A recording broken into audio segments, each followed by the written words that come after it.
Just gonna show you guys some of the differences between the twin turbo setup we have on our demo car and the single turbo that's gonna be mass produced and available for public as a kit, like bolt-on kit, not just bolt-on like kit that you gotta modify here and there, weldings and fabrications, which is in this car. And we just tuned this car. You're about to see some dyno runs and dyno graphs in the middle of this video. But just gonna go over the differences in the setup. First of all, this car was basically just a shop project, just for fun. Had no intention of selling this kit. A lot of people actually ask us, to buy these kits, and why don't we sell them as a kit? I mean, if there's a market, definitely we're gonna mass produce one of these. But the problem is, as you can see, you really have limited amount of space in this car. I mean, we kind of got around with some of the modification we really actually had to do to get all these beat-ups, especially if you're tracking the car. I'm pretty sure 90% of people in this market don't track the car and just use them as daily car wash, those kind of deal at this moment. After a few years, I'm pretty sure there's going to be a lot of people buying these cars used and convert it as a track, a weekend car or something like that. But at this moment, definitely there's no market for twin turbo kit. At the same time, this car has warranties, and people are still paying off their cars, so we just didn't want to go ahead and sell them. Also, there are so many people being negative, problems, don't understand the nature of aftermarket, especially something like hardcore like this. I mean, we had problems selling emblems, grills. People still complain, and this thing actually costs a lot. I mean, the kit itself, it'll be at least 8 to 10 grand. And then doing this kind of modifications, it's gonna cost you a lot. Just to point out, the fuse box, I mean, we kind of got around and didn't have to relocate, extend all the wires for this fuse box. Main fuse box up here used to be. I mean, this year we had plans to wire this thing and locate it over there, or just put it in an interior and put it in like somewhere that's easy access, because you want the access to the fuse box anyway. So you don't want to hide this thing like under the bumper, anything like that. And there are like 10,000 wires there. It takes at least good amount, at least a week, in order to extend these things. Also, the fuse box, the little fuse box, second fuse box over here, has to be relocated. The battery has to go to the trunk. It's basically taking up the space where the fluid for the steering wheel, power steering, that has to be relocated. I mean, you could get around with some of the stuff here, but just for the worst case, you have to heat wrap everything, like a heat shield everything. Intake manifold has to be remodified, adapt to a new map sensor, bigger injectors. I mean, the labor will be easily come out to 8 grand or 10, easy. And some people just don't understand when I say it's gonna be 20 or 25 grand, you gotta pay me in order to get this done. I mean, there you have it. I mean, that's one of the reasons. Unless you want to do it, but if something goes wrong with it, they're going to blame on us. So we don't want to take the responsibility for some of those stuff, and especially some hardcore tunings like this, injectors, and some of the setups are all different. Even the cars from factory are all different. So basically, we send you a can-tune ECU, may not work right. I mean, I'll be afraid to actually send you a can ECU for this thing. So I want the car to be shipped or show up here, and we do all the work, so we could guarantee everything. And also, I do like intense dyno tuning for this thing, and then it will guarantee it. And that's why I quote people 25 grand, and people just get scared off. And some people that can't afford those, or anything, they just because they can't get it, they start bashing. And it's not even funny, and you need to grow up from their children days. But anyways, I'm gonna do some comparisons. So you've seen all the engine bay, so there are limited amount of space. At the same time, you have to do a lot of relocation, fabrications. So whereas this single turbo kit from turbokits.com came in, we actually tuned one of their turbo kits for Kia Forte last year, and we've been communicating, and Jesse at Turbo Kit contacted us to tune their car. So it was dropped off. Obviously, on this side, you don't need any kind of modifications. And basically, it's one-side turbo, so over here, it's just going to make the same heat level as the factory. Over here, it's really nice fabrication. Keep in mind that this is not the final product. This is just a prototype. It's going to be a lot nicer, shinier, everything else. Before they dropped off the car, I told them a few things to worry about, so they did extra work just to make the car run right, and there's no issues on the dyno when we're tuning. Few issues, but we took care of them. As you can see, this power steering fluid, this has to be relocated, and it's actually missing the washer bottle. But I gave them some suggestions, and they're open to suggestion. And I guess we could work something out and generate it as a kit. Also, the not stock map sensor, the turbo map 2.5 bar map sensor has been fabricated, put on there. So basically over here, you just gotta worry about this, and then down pipe and everything is just basically bolt on. And this is also bolt on. So this is something that I would be willing to sell them and promote with our tune. And it's very touchy. It spools up really quick, and you're about to see the video that we did the comparison with the throttle response feature. We put in the our ECU flash and without, and there's a big time difference on the spool ups. AFR is always constant. We pull the timing. We have full control over the ECU, so I pull the timing at top end, and these are the things that people don't understand when I talk about we can make power from this car without the playing with the compression. And they're like, oh, you're BSing, blah, blah, blah, but there you have it. We can make this car run safely, and we're about to do 8 PSI run when we come back next week.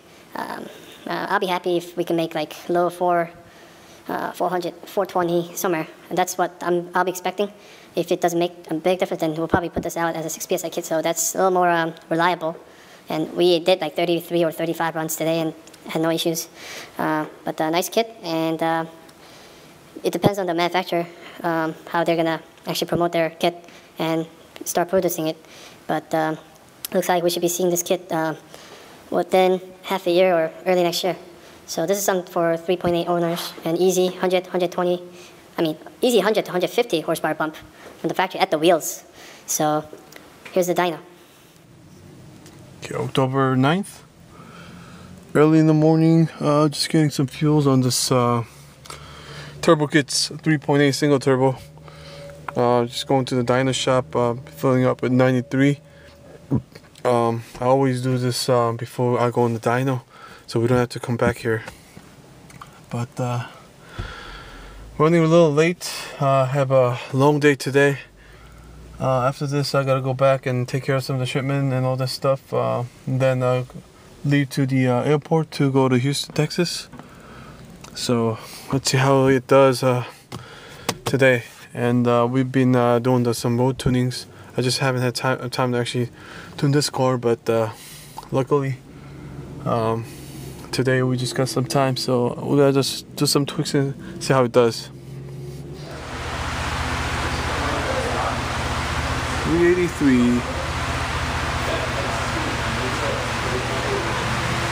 And it's stock compression and everything. What's that? Stock compression and everything. So it's only 6 PSI at this moment, but they want me to tune it at 8 PSI. I don't know if I'm gonna go a little further, but as it is, just 6 PSI. Yeah, that's You just did the first run on the single turbo with 6 PSI. 383.99, 341 pounds of torque. This is first one at 6 PSI.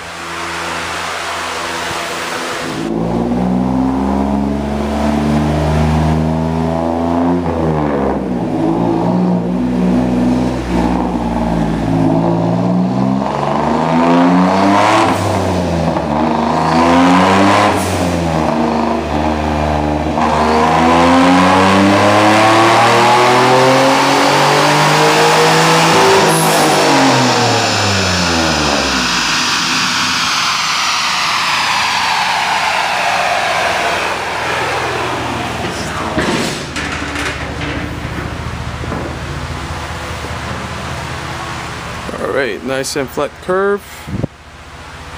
341 horsepower, 293 foot-pounds of torque. And it's basically flat torque, not some peak torque some people talk about. And nice AFR ratio all the way through. And I only limited the RPM limit to stock rev limiter, just in case of any damages, since it's just it's running in stock compression. So let's see what happens on the fourth gear.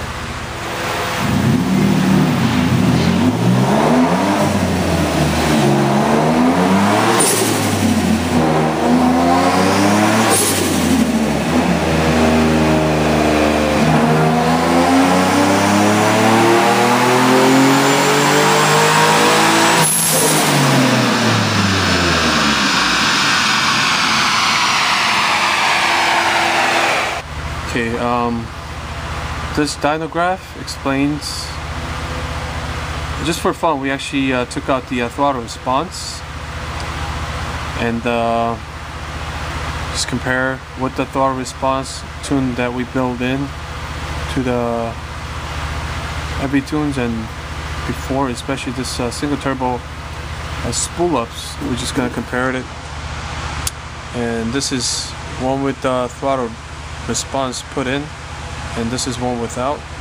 See how this spools up a lot faster, and we get low end pickup a lot faster than one without the throttle response. So those are the people actually running other piggybacks. It's gonna be a lot leggier. It's not gonna pick up faster than one with the full control over the ECU, as you can see. I mean, keep in mind that these are both different. I mean, with a different AFR. So it's obviously this is making more power on the top end, but this is where we haven't worked on yet.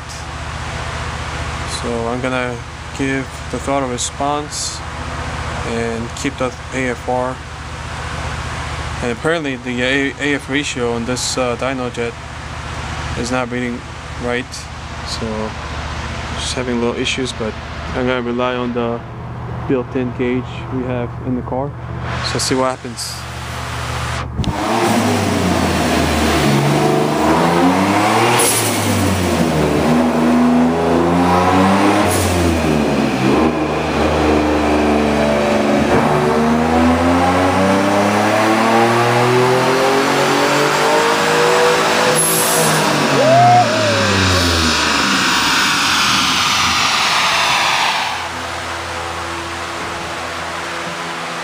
And remember, you're editing this.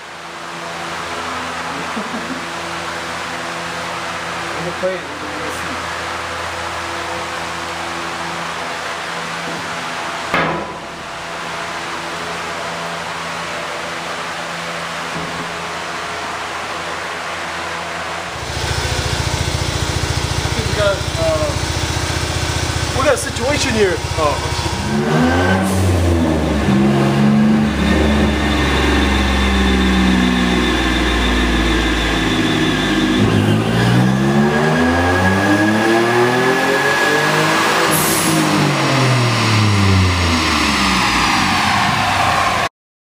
Alright, so the final tune for today, we'll be coming back next week. I just had to run to the airport today, so I'm just gonna, fix this spot next week. But on third gear, that's where we started off. 350 horsepower, 276 torque, and same boost level. I played with the timing and AFR a little bit. I was able to achieve 375 horsepower, 315 flat torque, as you can see. So this is just the beginning. Next week, more tune. Ooh.